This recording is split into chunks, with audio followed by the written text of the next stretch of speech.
Shriman Narayana.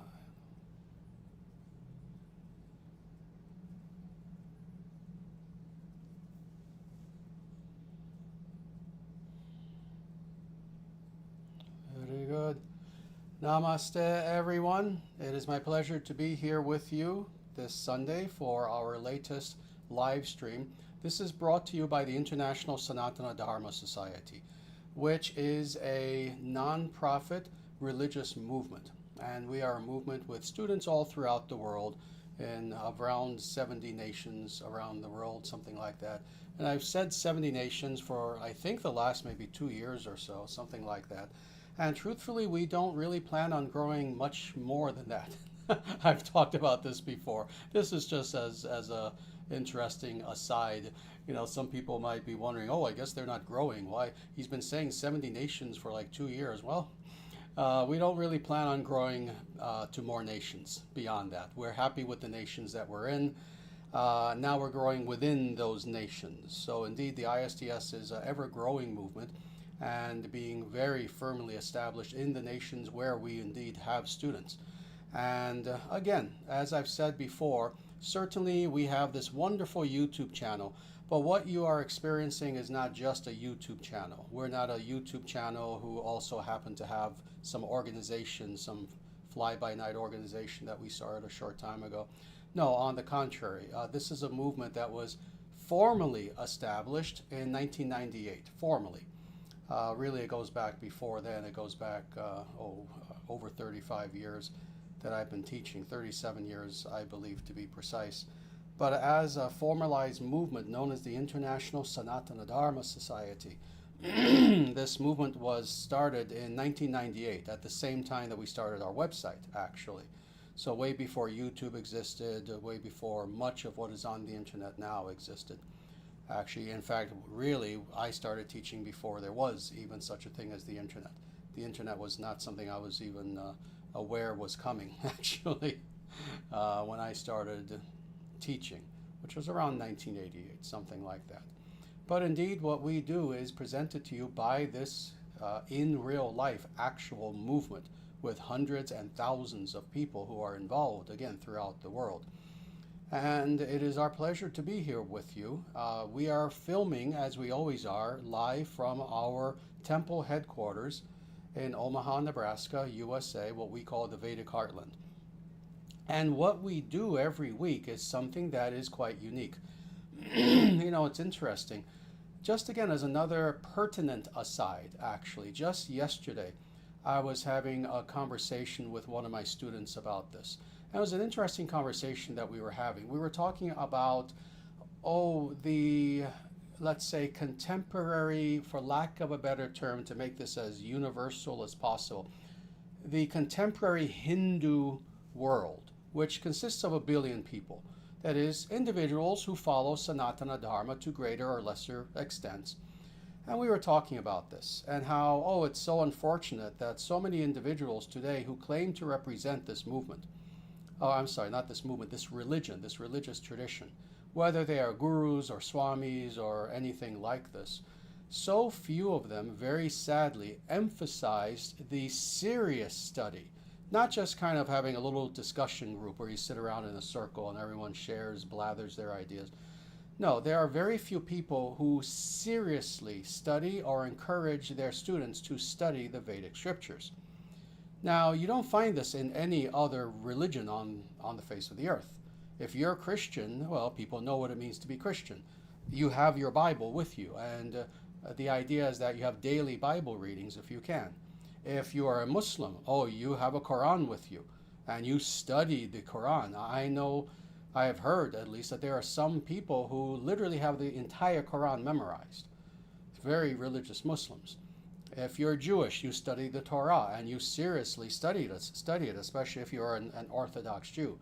If you're Buddhist, you study the sutras. If you're Mahayana, if you're Theravada, you study the Pali literature, the Tripitaka, etc.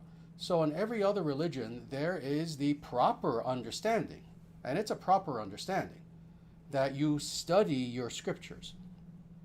Sadly, in contemporary Hinduism, meaning, oh, again, the last maybe 1 to 200 years, something like that. What to speak of individuals studying the Vedic scriptures? Many gurus don't even study the Vedic scriptures. There are famous gurus today, and again, my student and I were discussing this yesterday. There are world famous so-called gurus. They're frauds, of course, and you'll see why I say that. World famous people with 8 million subscribers on YouTube, etc. And they admit, oh, no, I've never even read the Bhagavad Gita. How ludicrous is this? Every other religion on earth understands that you study your scriptures.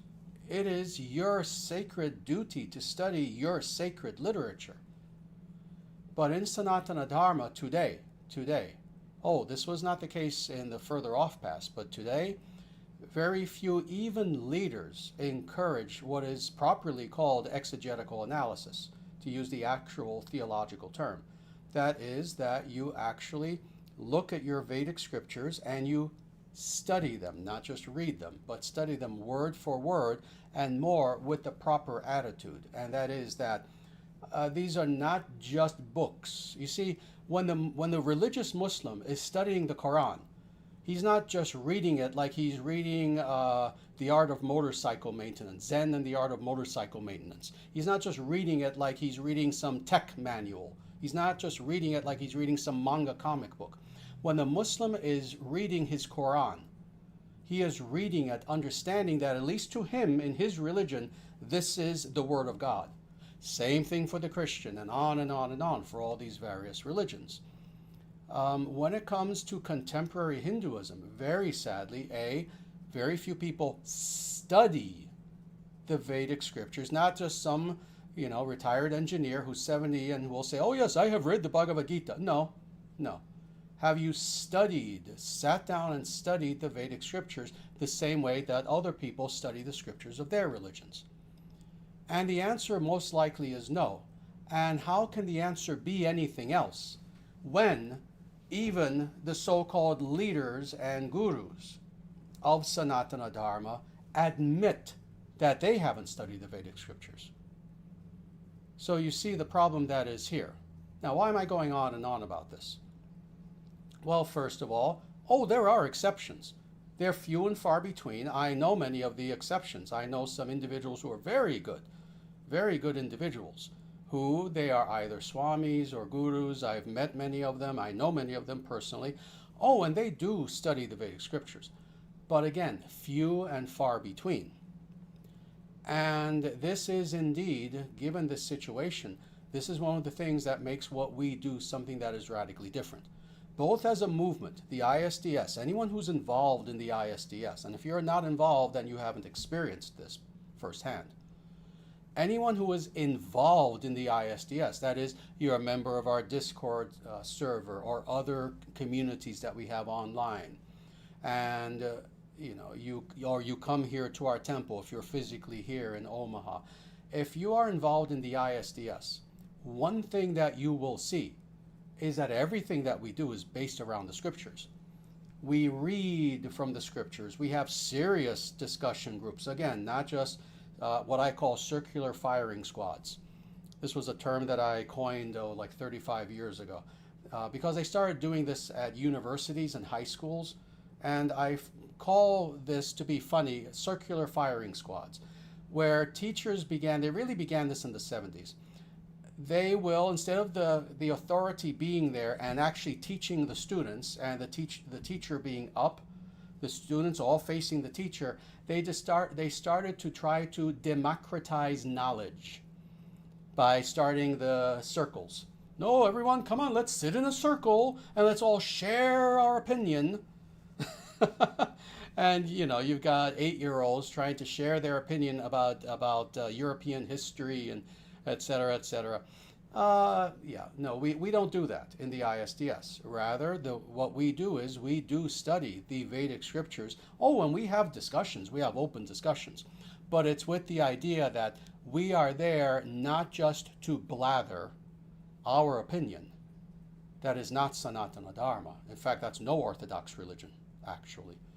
Rather, we are there truly, humbly, and honestly to learn. So if you're involved in the ISTS in any way, and indeed, if you have been watching these live streams for, maybe the last 5 or 6 years that we've been doing this, you will see that Vedic exegetical analysis is what we do. We study the Vedic scriptures. And indeed, sadly, I say this with sadness, this is one of the things that makes us unique today, that very few other groups do. Very few other groups do, who claim to be following Sanatana Dharma. So indeed, this is what we base things upon. Not just our subjective made-up opinion, not just, here comes somebody, I'm a nobody, but I'll claim I was in meditation and I had some revelation come to me, and now I'm going to teach this absolute nonsense, etc. No, we base what we do upon the Vedic standards. And this is indeed what makes us very different. So it's for this reason that indeed for the last several weeks now, we have been going through very specifically what is called the Purusha Sukta. One of the most misunderstood sections of Rig Veda. And let me tell you, when it comes to Rig Veda, most of it is misunderstood. The vast majority of it is misunderstood. And let me tell you, I don't say this lightly. I've studied this for 52 years I've been studying this. I do have a PhD in languages and cultures of Asia, having specialized in philosophy of religion and religious studies. But more, I have personally known, I've met them, I've talked to them, I've even learned under them. Several of the world's leading authorities on Vedic religion. When I say Vedic, I mean the four Vedas. And let me tell you, even many of these professors are very confused about what is there in Rig Veda. Now, is Rig Veda confusing? Here's Asura's advocate sort of question. Is Rig Veda confusing? Very good. If you are confused, perfect answer. If you are confused, Rig Veda will be confusing to you. Very good answer. Rig Veda in and of itself, and for that matter, let me be so bold as to say, none of Sanatana Dharma is confusing.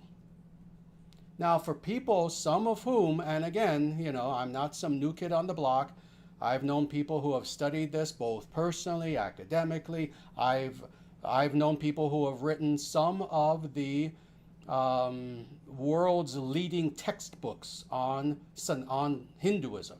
Klaus Klostermaier, for example, wrote an introduction to one of my books. When he was alive, the poor man has passed away at this point. When he was alive, he was considered the world's leading authority, academic authority on Hinduism. And he wrote an introduction to one of my books. So I've known these people. When it comes to the attempt to understand any aspect of Sanatana Dharma, when you take a purely academic route, that means you yourself are confused. Why? Because you have misunderstood the very topic that you're studying. You've misunderstood the very nature of the topic you're studying. The topic that you're studying is not merely literature. This is why a philologist, a so-called philologist, will never understand. And initially, it was the philologists who tried to understand the four Vedas from a European perspective. No, that will not help you to understand. You will be confused. If you try to understand, interestingly, even just from a philosophical perspective alone, you will not understand it. Because the works of the Vedic scriptures are not merely philosophical texts. They're much more than that. If you try to come to it from a socio-historic point of view, even from merely a theological point of view, etc., you will be confused.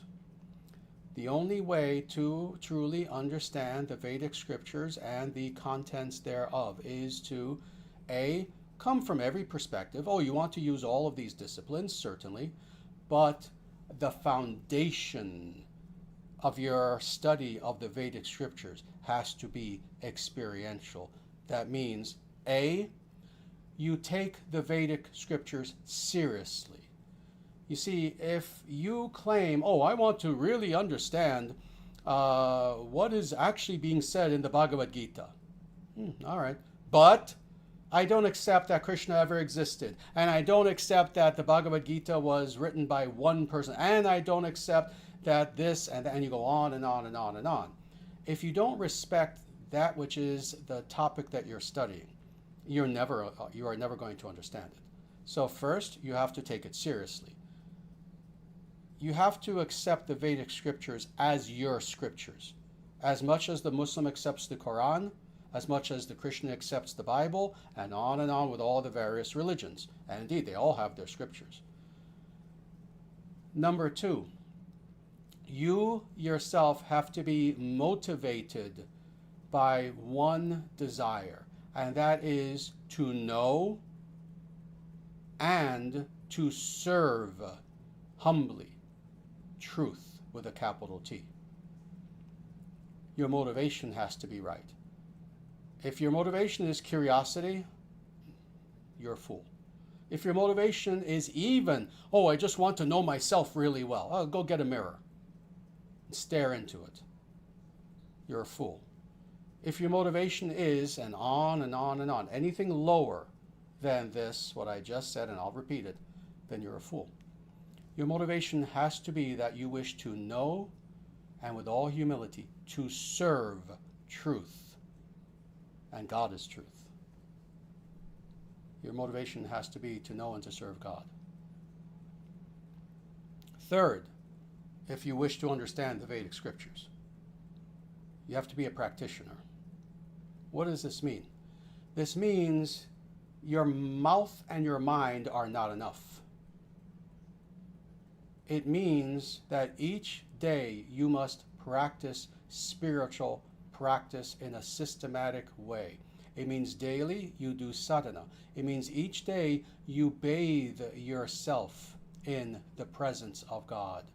It means that you have an altar. Doesn't matter where you live. You can live in a studio apartment where you literally have one room and an attached bathroom. You have a little altar, if that's all that you have room for. If you live in someplace even nicer, oh, have a nicer altar. But it means each day, Monday, Friday, every single day, pick a day, Wednesday, Sunday. There is no day that you take off. Every single day, you sit there in front of your altar, you do a puja, and then sitting there, you do meditation. And you do serious meditation. Surrendering yourself at the feet of Bhagavan. Experiencing God. Also experiencing yourself as Atman. And in doing this, and properly under the guidance of a guru, each day, as day after day, week after week, month, year goes by, you know that you're making spiritual progress. You must be a spiritual practitioner. And then fourth, in studying the Vedic scriptures, as you are sitting there and you have a Vedic scripture in front of you, Bhagavad Gita, Srimad Bhagavatam, Upanishads, Mahabharata, whatever it is, you do so in absolute reverence for that scripture, understanding that these are the words of God. And you read in a meditative, contemplative sort of way. If you do all four of these things, then and only then will you understand the Vedic scriptures. Any other approach, and you might as well just read a comic book.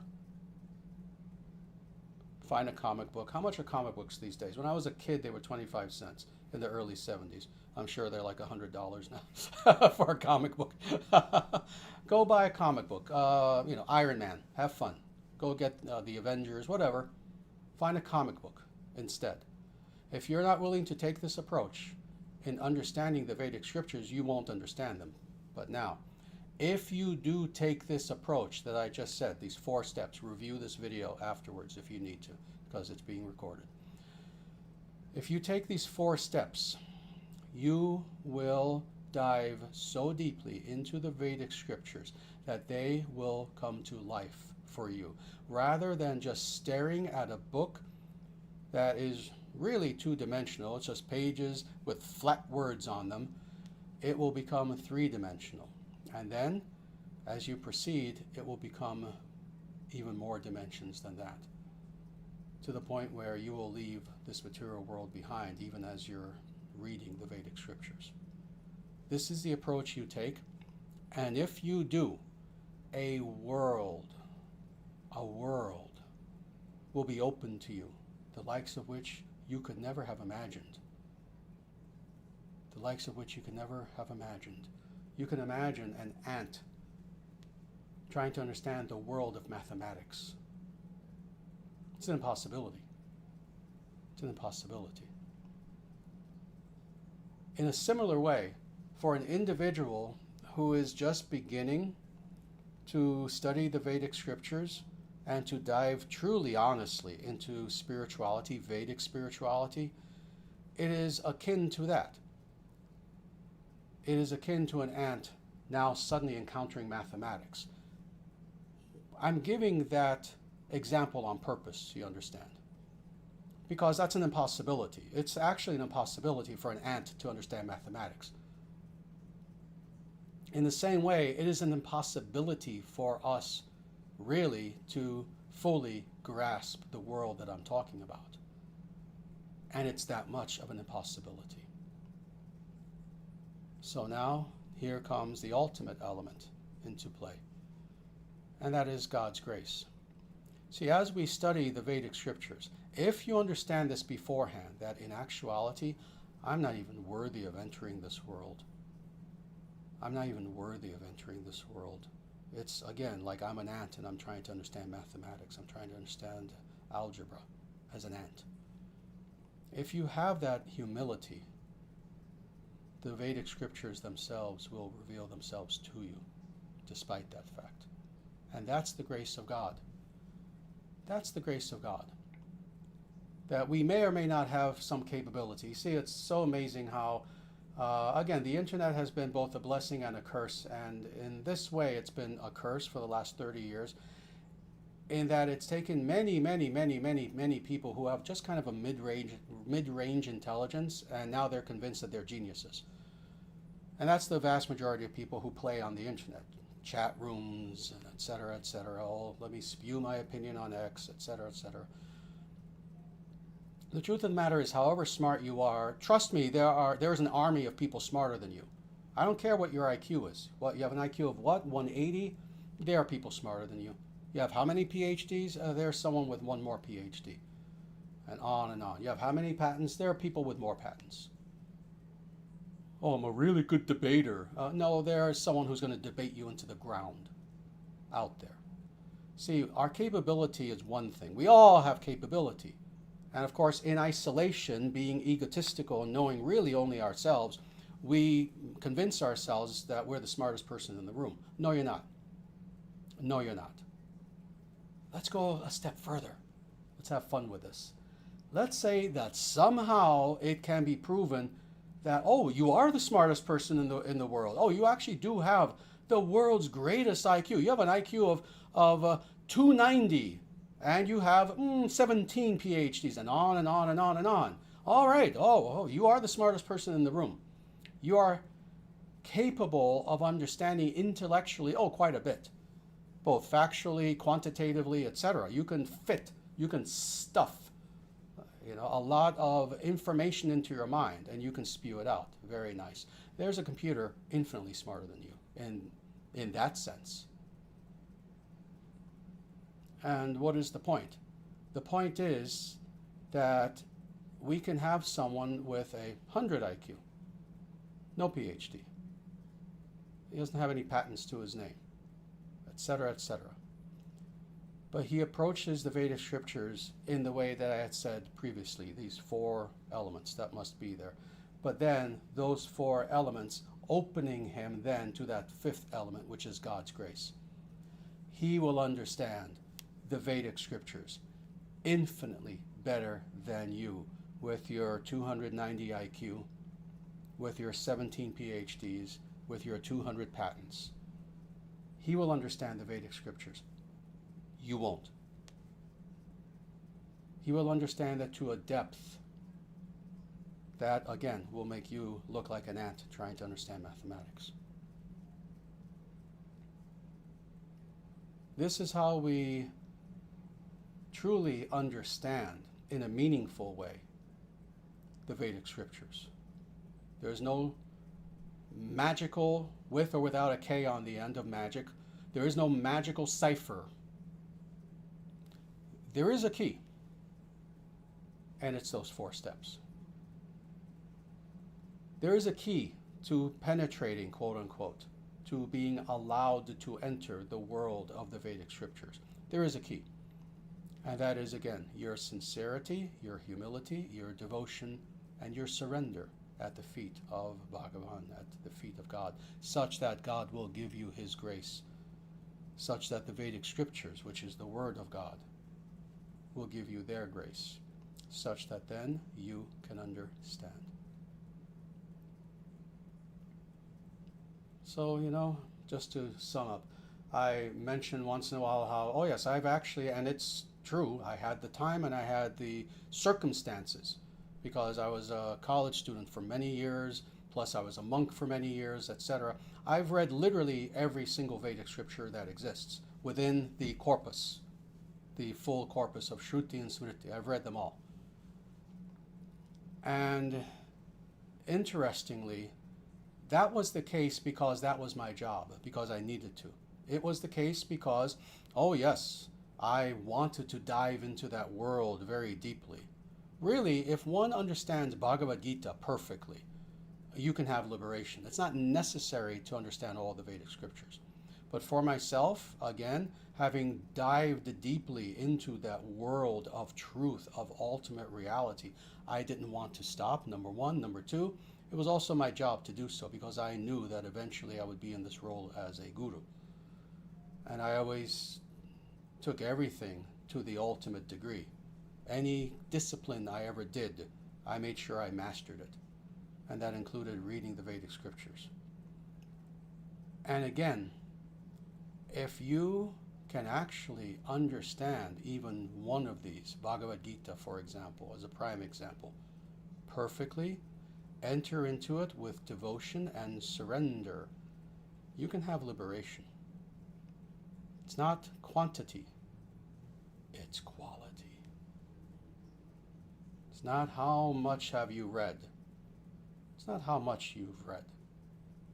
It's that having read, again, not just anything, not a comic book, the Vedic scriptures, not Schopenhauer, no, the Vedic scriptures, not Nietzsche, no, the Vedic scriptures, the words of God. Having read, however much you've read, did you truly dive into it with absolute humility, sincerity, and devotion?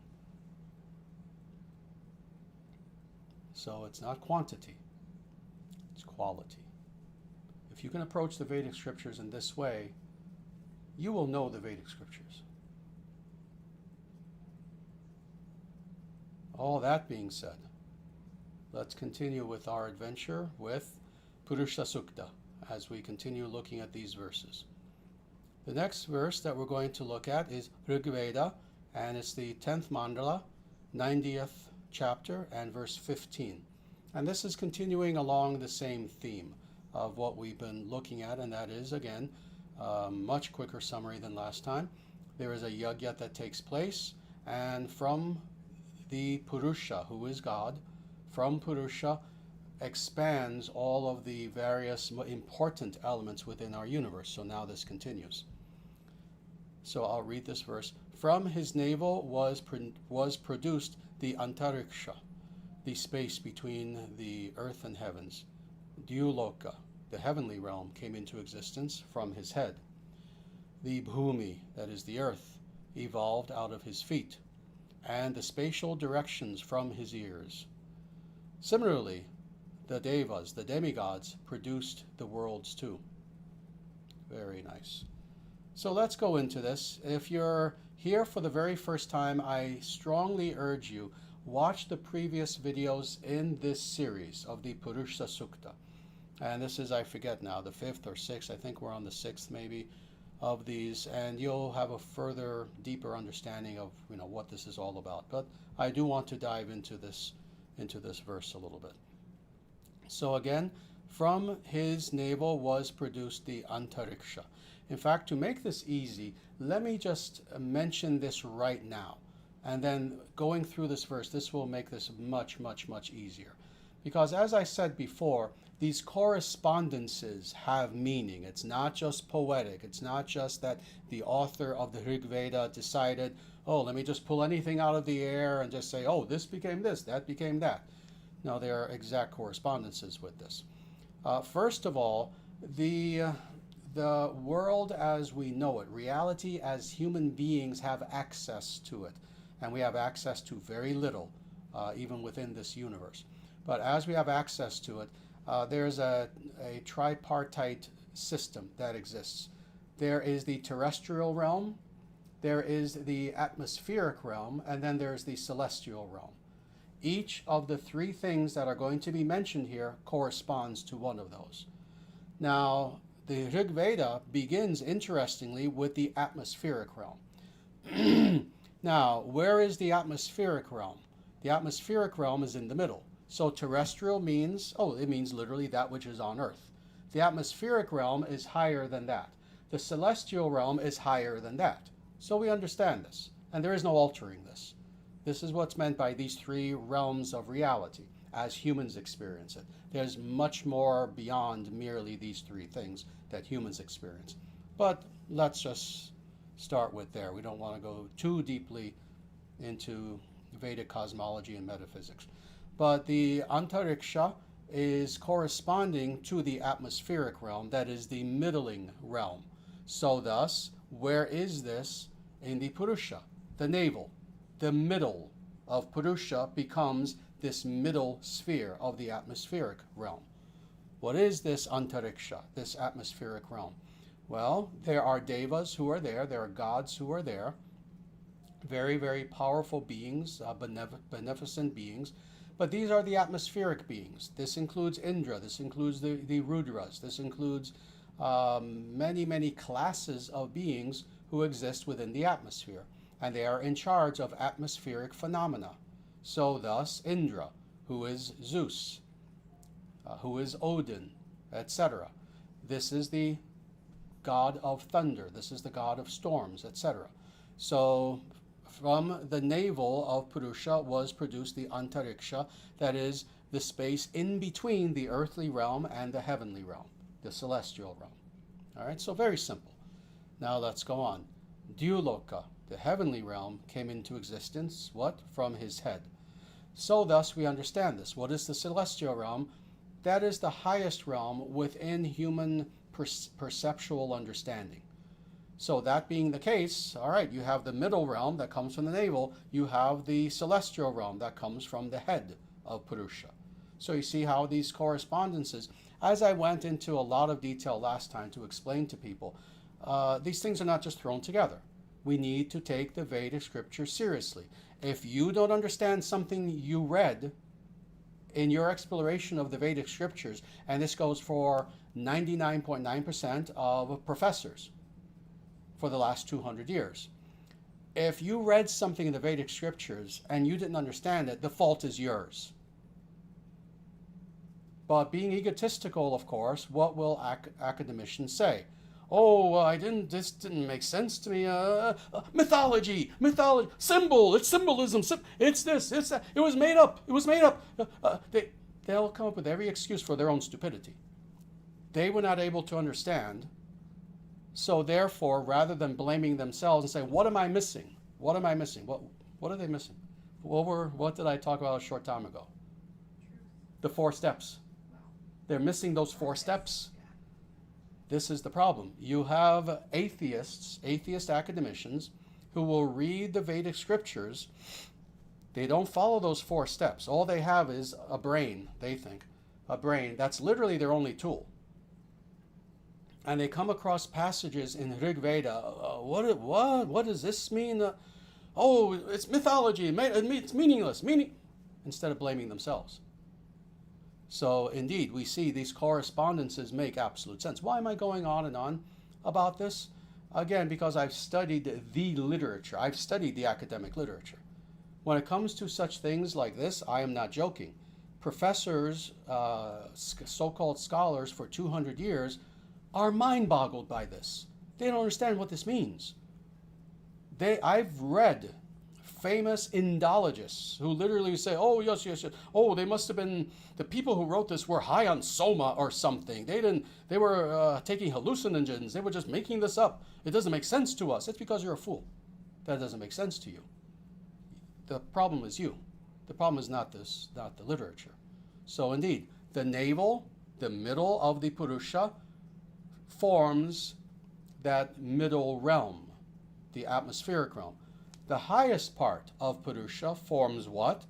The highest part within what is perceptual reality for humans. That is Dyuloka, Svarga, different names for it, and that is the heavenly realm. Now let's go on. Bhumi, the earth, evolved what? Out of his lowest part, out of his feet. So does this correspondence make sense? It's very, very simple. It's amazing, actually. And yet for 200 years, people are confused about the entire Purusha Sukta. They don't know what any of this means. I'm talking about people who do have 3 PhDs. They don't know what any of this means, and it's very, very simple. So from the feet, from the lowest part of Purusha comes the lowest part of these 3. Very good. Now actually let me discuss this a little bit more about these 3 sectors of reality as humans perceive them. And there's a reason why I keep repeating it in that way, because there is more. But again, this is written for human beings from the human perspective. This is all that they're capable of understanding, and even then only intellectually, not so much experientially. The reason why there are these 3 realms, so there's the terrestrial, the atmospheric, and then the heavenly. Several reasons, 90% of which we don't have time to go into, but let me just state this. These are 3 sectors that are separate and apart. In other words, it is difficult for them to fully intersect, and it's impossible for humans to go beyond the earth level. Oh, we can begin to touch the atmospheric, but we go too far, and without modern technology, oxygen masks, etc., we'll just die. Now you want to talk about space? Now you want to talk about truly the celestial realms? So there are 3 separate sectors, but more, they are governed by 3, let's say, different broad classes, of which there are categories within those classes, of beneficent beings. So there are indeed, and we'll use this word generically, deva, meaning a benevolent being. There are terrestrial devas. This includes yakshas and yakshis, that is tree spirits, spirits of forests. This includes, what peoples in so many different cultures throughout the world will recognize as, they'll have different names for them, entire races of subtle beings that exist in nature. So fairies, elves, leprechauns, and on and on and on and on.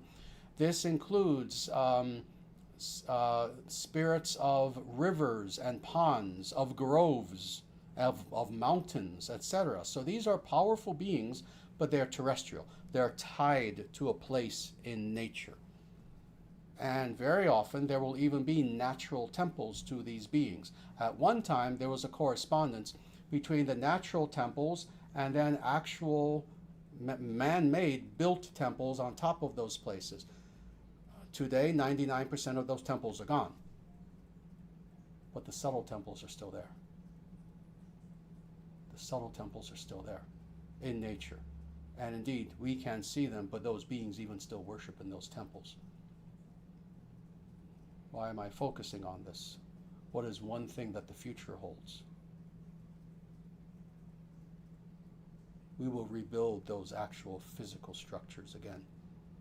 And when that happens, there will be bridges between both worlds of our empirical reality and the realms within nature in which we have these beneficent terrestrial gods and goddesses. But, again, much more to be said about that. but that's the terrestrial. The atmospheric I spoke about already a little bit. This means quite literally the atmosphere of the earth. And there are beings who inhabit this area. It doesn't look to them the way it looks to us. We look up, we see clouds. They look down and they see land beneath them, and they see palaces. We're too lowly to see those things. You know, our brave, little empirical scientists. Well, I don't see any palaces up there. That's mythology. It's because you're too lowly. And you're looking with your fleshy eyes. There are beings up there looking down at you with sadness, with pity. But indeed, in the atmospheric realm, there is another broad category of devas, and they are indeed in charge of all of those phenomena, including weather phenomena, etc. Indra is one of them.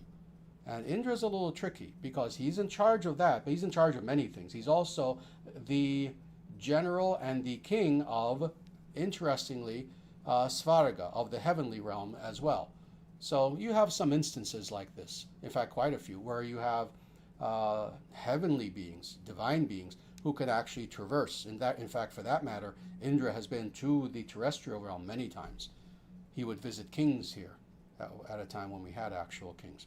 But that's the atmospheric. And then, of course, the celestial realm. What does that mean? That means what is described as Dyuloka in Rig Veda, but also Svarga, and that is what we would call the heavenly realms, not the spiritual realm, but those realms within a material Brahmanda, a material universe that is just the highest within that. It's still material, but it's of subtle materiality. In some cases, made of mind substance. In some cases, made of intellect. In some cases, made of pure astral energy, etc.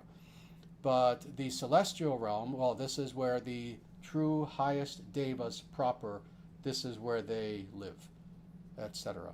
So that's why this is of such importance, is that when we understand this little tripartite structure, and this is a small tripartite structure within a larger one, because then there's another tripartite structure, and what is that?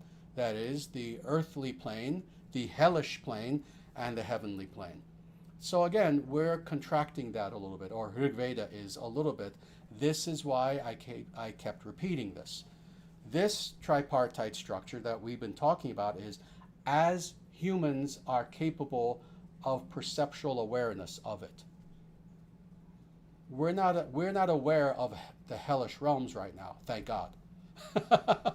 We're not aware of Svarga and so much above Svarga. Svarga is not the highest place within our material universe. There is Siddhaloka, there is Satyaloka, there are many places that are higher. And then there are places that are inconceivable, places that exist within areas that are in between the material and the spiritual. So like Shivaloka, for example, that's where Shivaloka is. It's not even within the material world. Oh, but it's not quite in Vaikuntha either. And on and on and on. So indeed, when we talk about the Vedic cosmology, oh my Lord, we're talking about something that is enormous. So let's continue with this.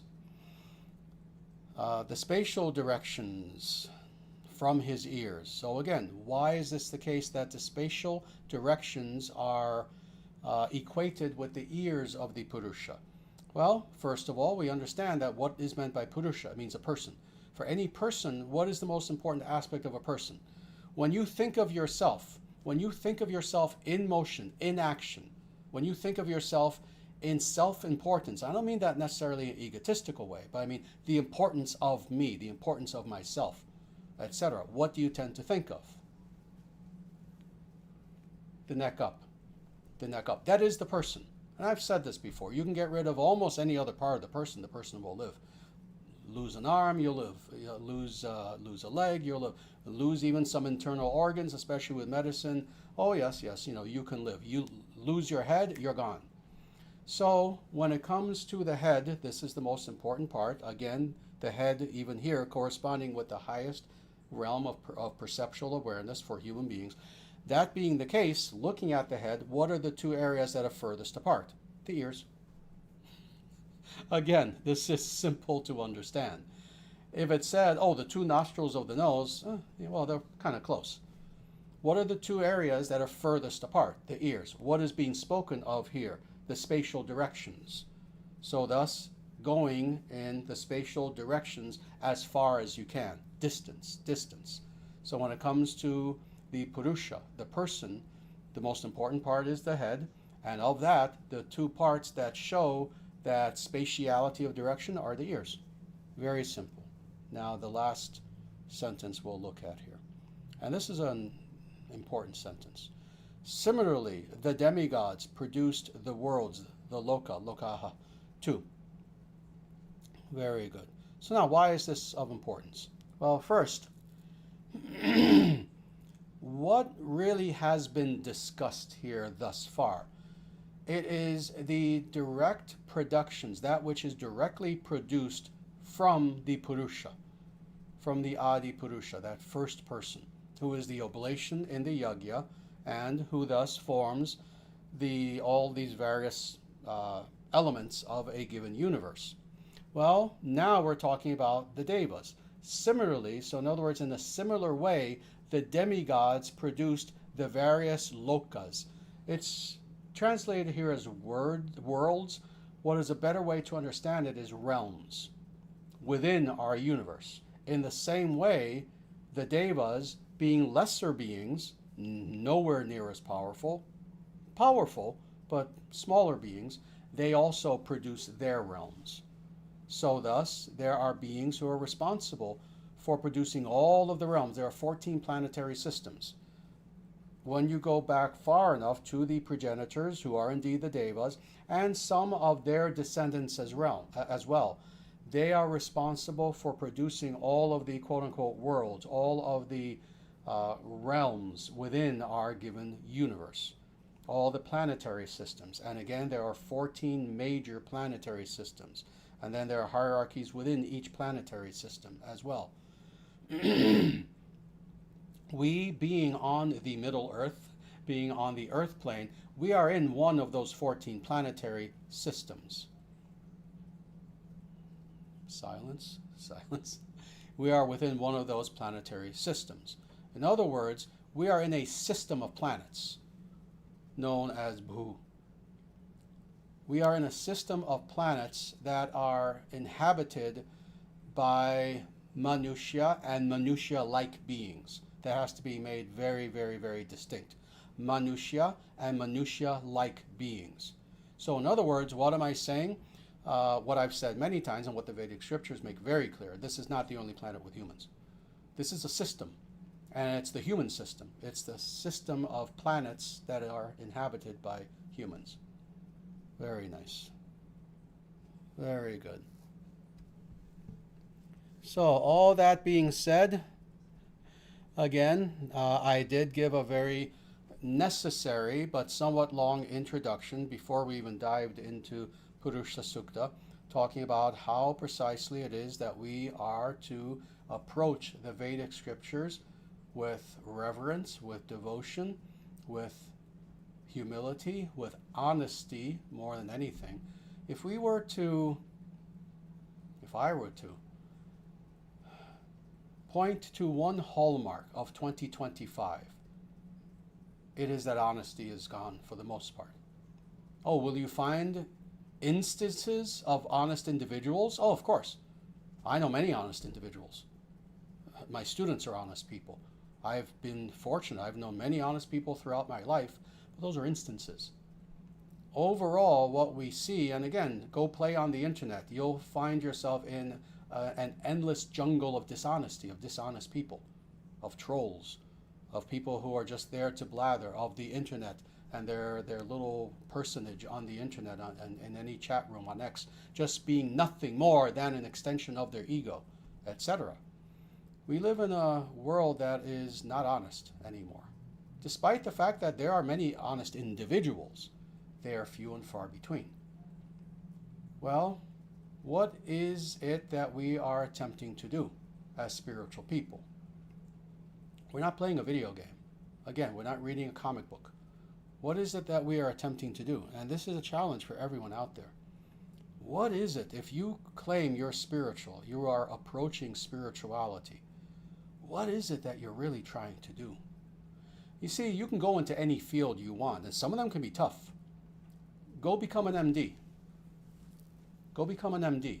Oh, that's easier said than done. Go become an astrophysicist.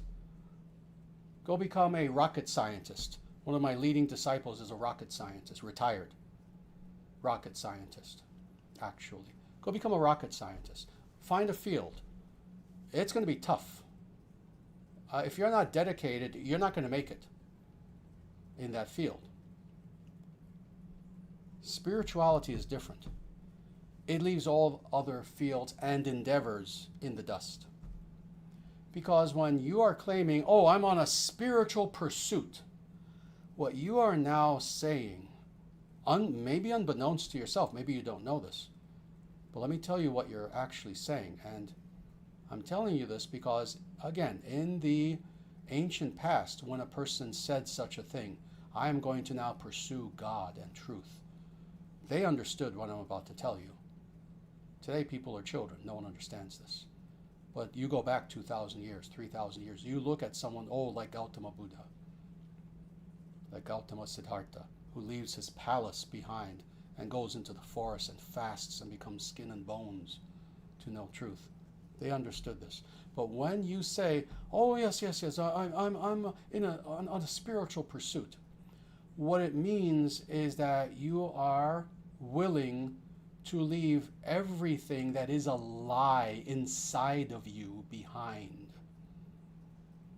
And those lies, having grabbed onto your innards, see, I'm just doing this with my physical form.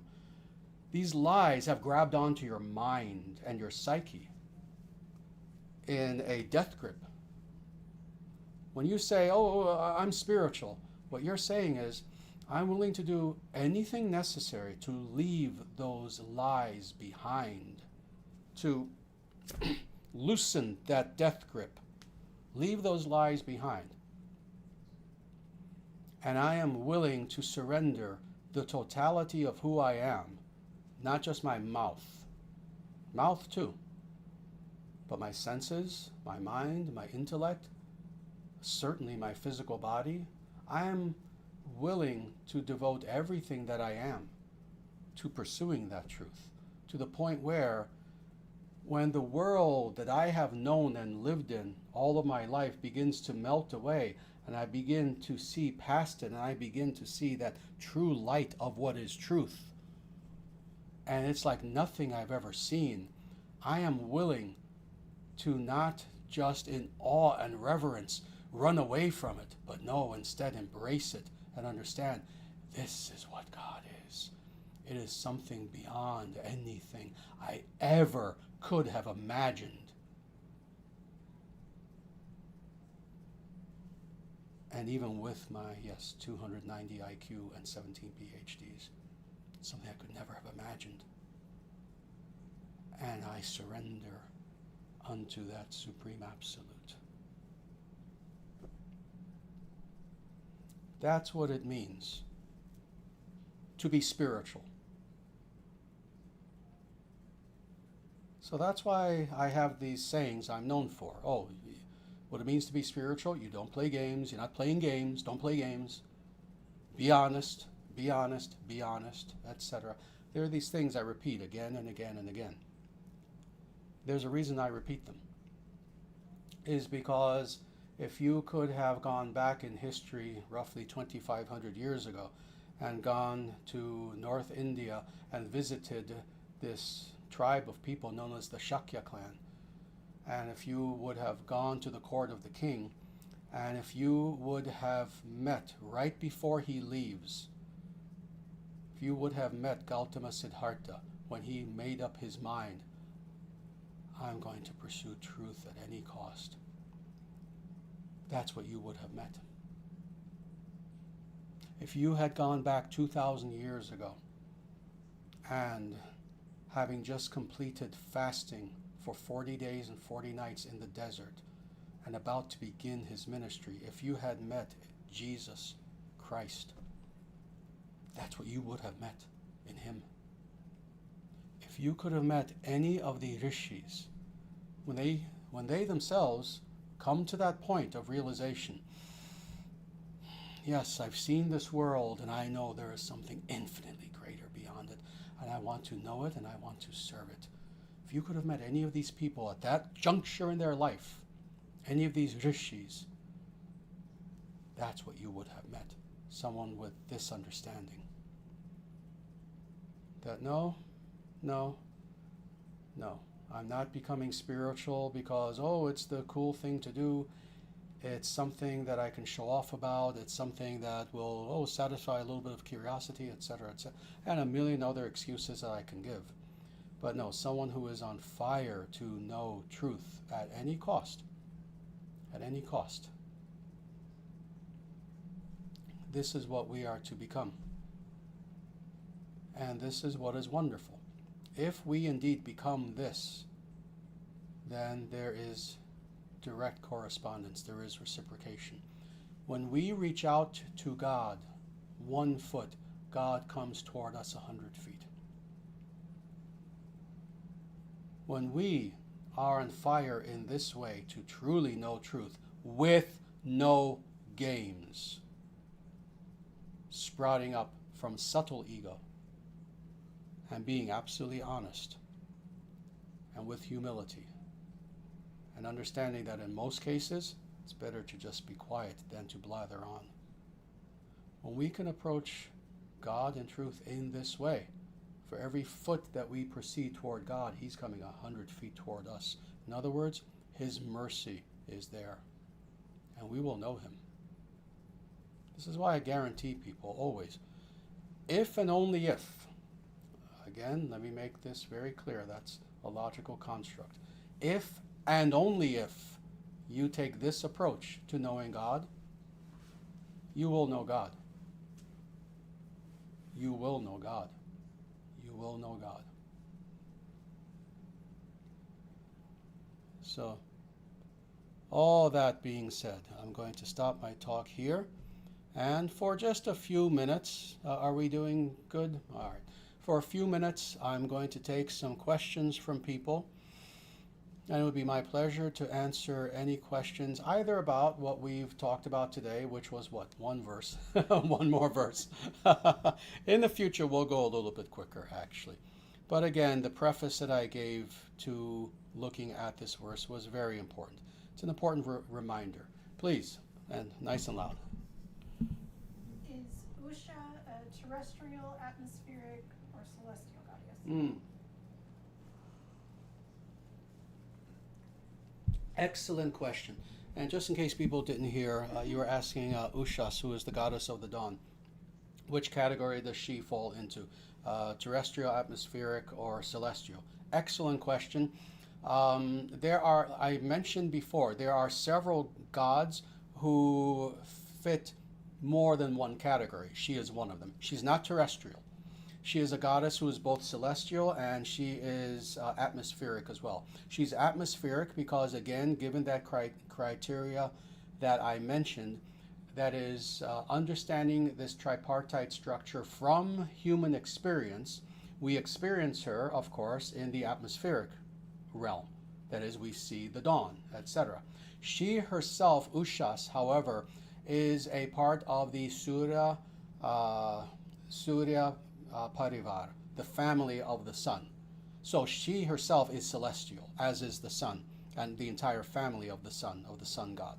So she herself is a celestial being who operates both on the celestial, but from our perspective, also atmospheric level. Does that make sense? Yes. Very good. But good question. Very good question, actually. And with that, again, I would like to see if there are any other questions, either about what we discussed today or, truthfully, any aspect of Sanatana Dharma. Very good. Give me a moment as I look at these questions. They're trickling in now.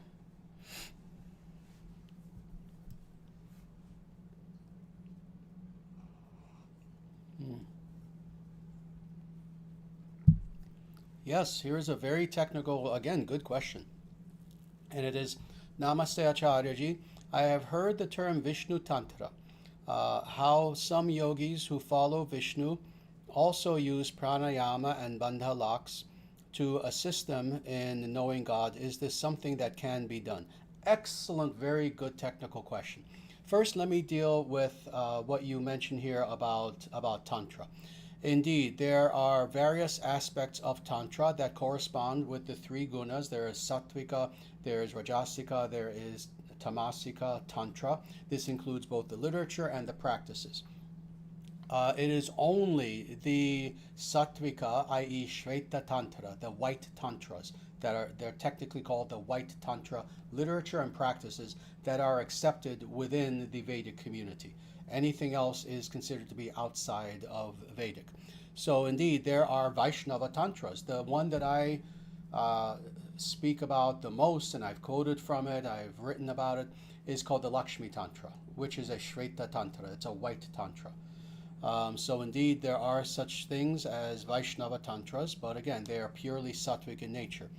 But now let's get to the technical aspect. You talk about pranayama and the various bandhas, and there are three primary bandhas that are used by yogis. These are tantric, but more than anything, they are actually yogic. In fact, let me see. Yes, you mentioned pranayama, for example. Pranayama is one of the angas, one of the ashtanga, one of the 8 limbs of the Vaishnava yoga system. So pranayama are simply breathing exercises. I say simply, well, that's a simple translation of pranayama. They are not simple. To do these breathing exercises, some of them are quite simple. So for example, prana dhyana, simply meditating, simply focusing on breath is something that is very simple, but it's considered to be an aspect of pranayama. And then something as simple as anuloma viloma. So just breathing in and out through one nostril and then closing that, breathing in and out of the other nostril, and doing that as a meditation. Very simple thing to do, but it is a pranayama technique and it's very powerful. I know quite a bit about it, I've written about it, etc. So these are considered to be part of the Ashtanga system. You speak about the various bandhas, the various locks that are there. This also is something that is part of the yoga system. And indeed, you do this sometimes in conjunction with pranayama, sometimes in meditation, and other times as well. And let me tell you, when it comes to all of these, the kriyas, all of these various aspects of the yoga system, again, as long as they are sattvika, as long as they are coming from the actual yoga system, and the actual yoga system itself comes from the Upanishads. I've mentioned this to people again and again. Even the Yoga Sutras actually is really, in a way, commenting on the yoga system of the Upanishads. As long as that is the case, they are all meant to be followed. So indeed, we're meant to be full yogis, and I've said this to people again and again. And sadly, it's especially Vaishnavas who need to know this. Yoga is Vaishnava. And when I say yoga, I mean the full Ashtanga system and ancillary systems that are connected to the Ashtanga system. So if we have the time and the inclination, a person who is a full-time spiritual practitioner should practice all of the limbs of yoga. This includes, as you mentioned, the bandhas, for that matter, the kriyas, which are also mentioned in the Yoga Sutras. It includes pranayama, it includes dhyana, dharana, it includes all of these things. So we are meant to practice them. Now, this is 2025, and I know that you yourself, you're in Europe, in accordance with how much time we have. If we have a full-time demanding job, if we have children, this is why should we practice all these things? This is always my answer to people. If you have time to do so, of course, yes. If you don't have the time to do so, then practice at least the minimum. That is, do a puja and sit and do your mantra meditation at the very least. But again, if a person can incorporate more and more of these practices, even better. So I hope that answers the question for you. Very nice. Here's another good question. One second, the screen shifted. Sometimes the screen shifts as new questions come in. So let me get back to it. Namaste, Sri Acharya ji. Are we to offer salutation to Chandra? in the same way we offer salutations to Surya. Unbeknownst to many individuals, and especially individuals in the West, and especially individuals who even know yoga very well, we've heard of Surya Namaskara, of course, correct? And we know that it's sun salutations, literally. In fact, let me talk about that for a second before I directly answer your question, because it will help to understand the answer. Why is this series, this vinyasa series of 12 poses, why is it known as Surya Namaskara? First, Surya means the sun god, not just the sun, but the sun god. And Namaskara means to offer one's obeisances unto. So sun salutation. The reason why we do sun salutation is that historically the idea is it is a spiritual process. It's a meditation in which bhakti is involved and meditation is involved. So the idea is that if and only if you can, as the sun is rising in the morning, and if you're Brahmana, you say your Gayatri mantra, but then afterwards you do Surya Namaskara. You offer your salutations to the rising sun by facing the sun and doing this entire vinyasa of 12 poses.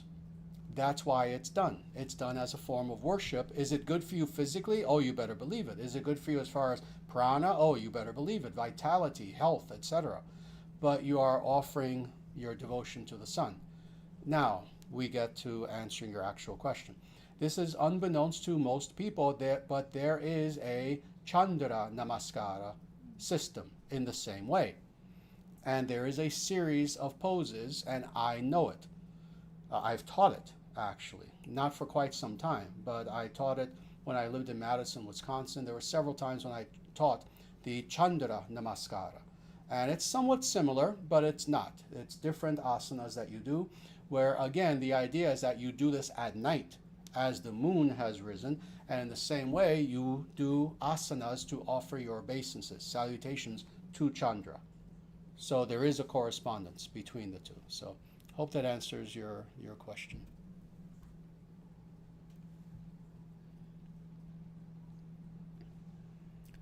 Good. Here's an interesting question. Do we know anything about previous yuga cycles? I'll assume you mean this in the plural. Do we know anything about the previous yuga cycles?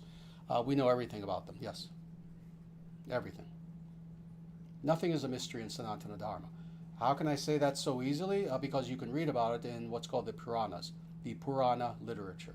I've read about them. Anyone who's read the Puranas has read about them. Even in other scriptures as well, there are many instances where it will talk about previous yugas. It will talk about the cycles of the yugas, etc. So in other words, again, what was your question again? Do we know anything about the previous yuga cycle or cycles? Yes, we know everything. And if by cycle, let me as I look at this, maybe you might mean the plural, you might mean actually singular, like literally the previous yuga cycle. So previous to the last Satya Yuga. Yes, we know that as well. If you talk about literally that one cycle before this cycle, yes, we know information about that as well. It's contained in the Puranas. There are 18 major and 18 minor Puranas. The smallest Purana is about the size of the totality of the Bible. And there are 18 major ones and 18 minor ones. And major and minor doesn't mean as far as size, it just means as far as stature of the Puranas. So indeed, if you wanted to read the totality of all the Puranas, it would be the equivalent of reading the Bible, no, not 36 times, more like 50 or 55 times, something like that. Because some of the Puranas are 3 times the size of the Bible. These are the Vedic scriptures. Let me just say this as an aside, and this is just for a general audience. When you hear me go on and on and on about the Vedic scriptures, the importance of the Vedic scriptures, the vastness of the Vedic scriptures, there's a reason why. There's a reason why. This is a library so vast that it would take reading full time, half a lifetime for a person to read. Again, in my case, it took maybe 30 years, something like that, but I had the time. I was a monk, and this was my job. I was a monk, and then I was a a student in college, graduate school, etc., this was my job to read the Vedic scriptures. And when I wasn't reading the Vedic scriptures for, let's say, monastery purposes, being a monk, or when I wasn't reading the Vedic scriptures for classes that I was doing, I read the Vedic scriptures on my off time for fun. So in other words, all I did was I actually did read for a period of time 8 hours a day. That's how I got through all the Vedic scriptures. And I had access to them all because I had one of the best libraries on earth in Madison, of all places, Madison, Wisconsin.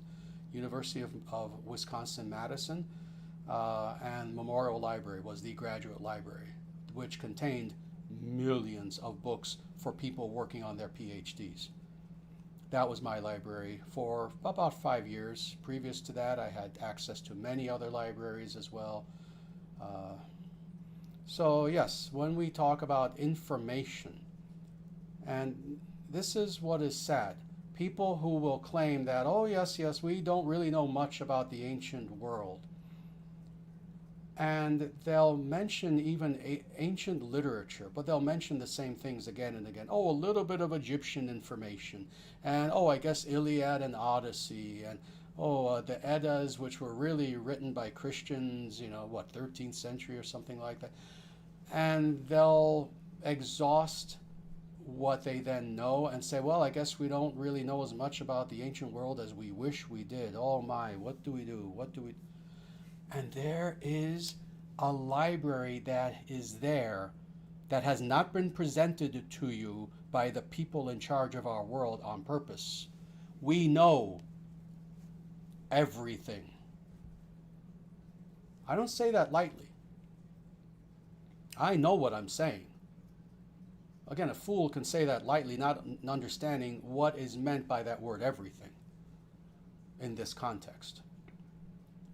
We know everything. We know the entire history of our world and of our universe, going back billions of years, actually, and accurate information. We know what is the actual nature of God, and without debate and without human speculation, we know what is the actual nature of man, to use the nice Renaissance term that they loved so much. We know everything. We have it all. And it is in what I keep speaking about, the Vedic scriptures, including, again, 36 Puranas. What are the Puranas? These are the history books of humanity. That's why there are so many of them. That's why it would be, to read them all would be the equivalent of reading the entire Bible about 55 times. And that's just the beginning. Iliad and Odyssey. I've studied the Iliad and I've written papers on the Iliad and the Odyssey. One of our scriptures, Mahabharata, if you were to take the Iliad and the Odyssey, put them together, one of our scriptures, Mahabharata, is 8 times bigger than the Iliad and the Odyssey combined. And I can go on and on and on. We have genres of Vedic scriptures. We have 108 Upanishads, etc., etc. So we have it all. But you have been deprived access to it. Until now. Now I'm sharing it with you. And again, I don't say that lightly. It's being shared with you now. So indeed, read these Vedic scriptures, and you'll know.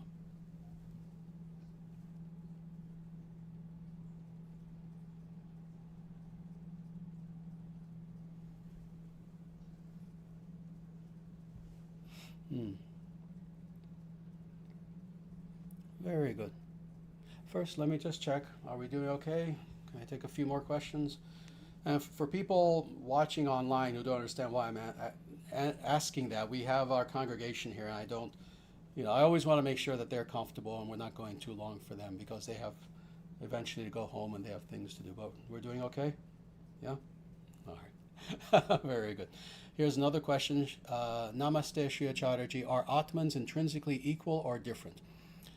Does the fact that spiritually advanced people see them as equal in value mean that they are absolutely equal in their essence? Very good question, and let me answer that. It is indeed both, and you're alluding to this, and it's true actually. As far as ontological content, Atmans are equal, if that makes sense. It's kind of like saying, oh, okay, I have 3 bricks here that they were all produced in the same place from the same materials, etc. And now the 3 bricks are here in front of me. Are they equal in content? Yes. Yes. Except one is a little bigger, one is a little smaller. This one's chipped, etc. So it is both. As far as ontological content, consciousness is consciousness. The only true ontological distinction that we see is that ontological distinction that is made clearly by Vedanta of Atman versus Paramatman, Atman versus Brahman. In other words, oh, there's a distinct difference between ourselves as Atman versus God. But even then, consciousness is consciousness. But there is a distinction that is there that is unbridgeable. Well, in the same way, when it comes to now looking at cross-section of all Atmans, they are equal in that the content, their very makeup is the same, and that is consciousness, as that consciousness is a spark from God. But at the same time, now looking at them individually, they are all distinct from one another. They all have their distinct what? They are Purushas. They all have their distinct what? Personalities. They are different persons with different desires, with different wills, etc. What is the evidence of this? There is actually nothing but evidence of this throughout the Vedic scriptures. This is why, for example, 1/4 falls into illusion. 3/4 do not. That shows that they are distinct with distinct will. Why do they fall under illusion? Because due to their will, they choose wrongly. They choose ego instead of true self, etc. So, there is distinction between them all. They're all unique. But as far as their content, yes, they are equal in that they are all consciousness. So they're equal yet different, equal yet different. So I hope that makes sense philosophically.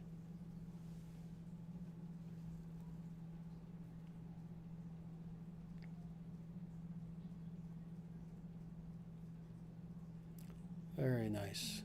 Here's a nice, not really a question, but nice statement that I can comment on briefly. The clear parallels between Ymir from the Norse religion and the Purusha really convinced me Norse religion descended from Sanatana Dharma. Correct, and you're not alone. In fact, one of my leading disciples, who I won't name because I tend to veer away from names these days, one of my leading disciples who lives in Iceland, who is Icelandic, who is working on degrees in Icelandic studies, and he has written about this, actually. He's presented papers on this. He's done lectures on this very extensively. The parallels are there, and it's only one of really thousands of parallels between Norse religion and Sanatana Dharma. And indeed, of course, there's no way around this. Anyone with a modicum of intelligence, including followers of Norse religion, and I know many of them. Indeed, we have thousands of followers, actually, who follow Asatru, but who also, very much follow what we do in the ISTS as well. They will all attest to this. Of course, Norse religion came from Sanatana Dharma. There's no way around this. All the religions of Europe came from, ultimately, Sanatana Dharma. The Greco-Roman religions, again, ancient Roman, ancient Greek religion, came from Sanatana Dharma. Slavic religion came from Sanatana Dharma. Indeed, many of the leading leaders of Slavic paganism, what they call Slavic paganism, very freely say, yes, we are following Slavic Vedic religion. To this day, they will say that. Celtic religion, these are the Sudanu, known in Sanskrit. The Celtic people are the Sudanu. They are the good Danus, the good followers of the goddess Danu, the Danava, Sudanava. That being the case, yes, Celtic religion was Vedic. I have talked about this extensively, how the Druids of the Celtic religion were the Brahmanas of the Celtic people, etc., etc. So when you look at all ancient European religion, it extends back to Sanatana Dharma. Now, where people get, of course, all confused is when they think of Sanatana Dharma, sadly, they think of what? They think of things today. They think of, oh, what does that mean? Oh, that we were all Indians at one point? The Celtic people were all Indians? No, we're not talking about India. No, we're not talking about India. We're talking about people living in their various regions, different continents, different peoples, different tribes, etc., but all following one religion of Sanatana Dharma. Indeed, at one time, Sanatana Dharma was the religion of the vast majority of our planet, and especially from Ireland all the way to the Philippines. All of Europe, all of Asia, at the very least, followed Sanatana Dharma. Indeed, there is a copious amount of evidence to show that the traditional peoples of North and South America also, if you go back far enough, were following Sanatana Dharma. The Hopi people, for example, one of 300 tribes in North America, make the statement themselves that, oh, we are now fallen as the Hopi people, because at one time, we were vegetarian and we followed the ways of the gods. Indeed, Sanatana Dharma was the religion at one time of our earth, and it is the religion now, still, of our universe. Star Trek and silly, childish, stupid science fiction aside, if we were to visit advanced planets in our universe, we would be visiting people who are following Sanatana Dharma. And they'll tell you that humbly but boldly to your face. This is the religion of our cosmos. Very good.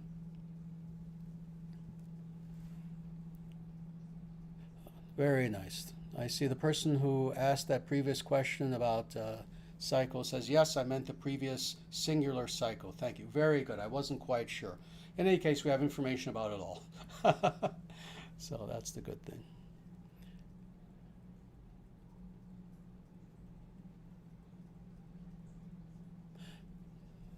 Very good. Here is another good question. And I will probably answer just 2 more questions. I don't know how many we have, but just for the sake of time. We've been going on for almost an hour and a half now. But this next question is, Namaste Sri Acharyaji, in my book, Sanatana Dharma, The Eternal Natural Way, you describe the Mahabharata War being the first historical world war. Were there similar conflicts in previous Kali Yugas? Thank you. Oh, yes, absolutely. And when I say, and I do indeed say that, in fact, I've said that multiple times. The reason why I say that is several things. It's more of a didactic sort of function than anything, because of course, when we think today of world wars, what do we think of? We have a very limited memory. People today, we think of World War I, World War II. Since World War II, of course, people have been scared to death. Oh, is there going to be a World War III? And the reason why I make this statement, which is quite true, that the Mahabharata War is really the first world war in history, is to drive that point home, is that, oh, for you, history goes back 100 years. For us, it goes back over 5,000, really billions of years. But again, even with each of the cycles of the yugas, things are not repeated exactly the same, and only because of time, very sadly. And this will be it. Sorry, Acharyaji, just one more question. Well, a request, really. And you don't have to apologize. You always ask good questions. And you say, well, it's really a request. Would you consider doing a Vedic commentary on The Lord of the Rings, asking for an old Tolkien nerd? Oh, very good question. And let me tell you, I don't know. Maybe you're not aware of this. Many of my disciples are. But, I gave a talk that ended up becoming one of our biggest videos. And it is called Lord of the Rings, Dharma and Modernity. And it's available everywhere. It's on YouTube, on BitChute, Rumble, just everywhere. And it was one of our most popular videos. And for an hour, I give a Vedic commentary on Lord of the Rings. But of course, that was just an hour. That was just a lecture. But indeed, in the immediate future, I have the transcript of that. I'm going to be expanding that tremendously into a book.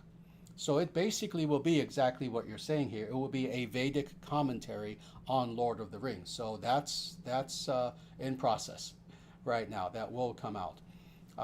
Right now, let me tell you, I'm working on a smaller book called Be Strong, and that's the next book that will come out. After that, a shorter book, and I mean very short. It might be like 50 pages, called Meditations from the Temple of Iron. And we even have covers for both of these books already. I'm working on those right now. And I'm sure you're curious. Meditations from the Temple of Iron. What in the world is that? It's going to be a short book of aphorisms that I'm writing on spiritual weightlifting. For people who, you know this, I'm a weightlifter. I lift weights like crazy. It's very important to me. I wouldn't say I'm a bodybuilder, but I lift weights, several times a week and a lot. Well, during the process of doing that, especially in the last dozen years or so, of course, I've had many inspirations come to me, and I've written them down. Well, I'm going to be providing a book talking about how an individual can be a weightlifter, lift weights, grow muscles, etc., even be a bodybuilder, but doing so in a spiritual way, using even weightlifting itself as a type of meditation. So that's another book that will come out soon.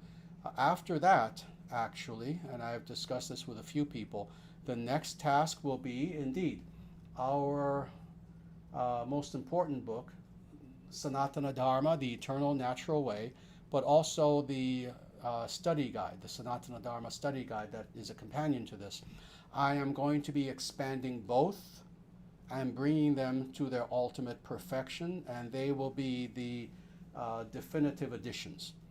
So that will also come out, expansions of both of these books, and Sanatana Dharma, the Eternal Natural Way, especially, maybe both, but definitely this one, will also at that point be available as a beautiful hardcover edition as well. But it will be the definitive edition. In other words, after that, I will not be revising anymore. So if you like the Sanatana Dharma book now, well, it's going to end up being probably 100 pages longer than it is now, and much better. But indeed, after that, so what is my point? After that, the next book, Lord of the Rings. That's my queue. I have a queue of something like 65 books that I'm going to be writing, some of which I've already started, some of which I've done research for, etc. But after those 4 things that I mentioned, will come out this book that will probably be about 300, 350 pages, maybe 400. That will be called Lord of the Rings, Dharma, and Modernity. And it will be exactly what you mentioned here. Very nice. All right. Very good. So again, sadly, I know there are more questions, but again, please don't be offended. We've gone on for over an hour and a half. Usually we try to stick to about an hour and 15 minutes. So I'm going to have to stop now. If I didn't get to your question, please ask it again next time. And try to be quicker in typing, and it'll be toward the top, and I'll have a chance to hopefully see it and answer your questions then. But again, please join us again next week. And let me just mention again, which I have to, we have a Discord server, which if you're not a member on there yet, please feel free to join. Our Discord server is unlike any Discord server, or for that matter, any forum on the face of the earth. Again, it's not a free-for-all for people to just share their opinions. If you wish to truly learn more about Sanatana Dharma, including all the scriptures, if you wish to grow spiritually, again, this can't be just a curiosity on your part. If you want to grow spiritually, if you want encouragement, both spiritually and even just in your life, because we have a community and we support each other, we help each other, we encourage each other, then please join our Discord server. The link, if it's not up there already, it should be very soon up there on the chat. So join our Discord server. The other thing, please visit our website, dharmacentral.com. We have all of our books available there, including, as I mentioned, our magnum opus, Sanatana Dharma, the Eternal Natural Way. We have much more information. If you could donate, that is something we greatly appreciate. Again, this is not just a YouTube channel. We have a movement with people in 70 nations where we are reviving, restoring Sanatana Dharma to our world. We need your help. If you go to dharmacentral.com, Please feel free to donate. Please feel free to become a member of the ISTS as well, a monthly tithing member. And with that, everyone, I see again next week as we continue with the Purusha Sukta, and we will try to get through more than just one verse next time. But with that, everyone, Namaste. Jaya Shriman Narayana.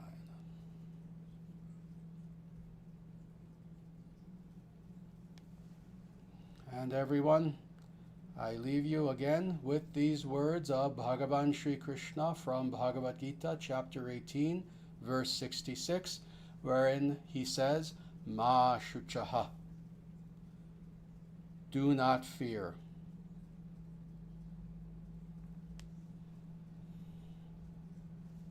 I'll see you all next week.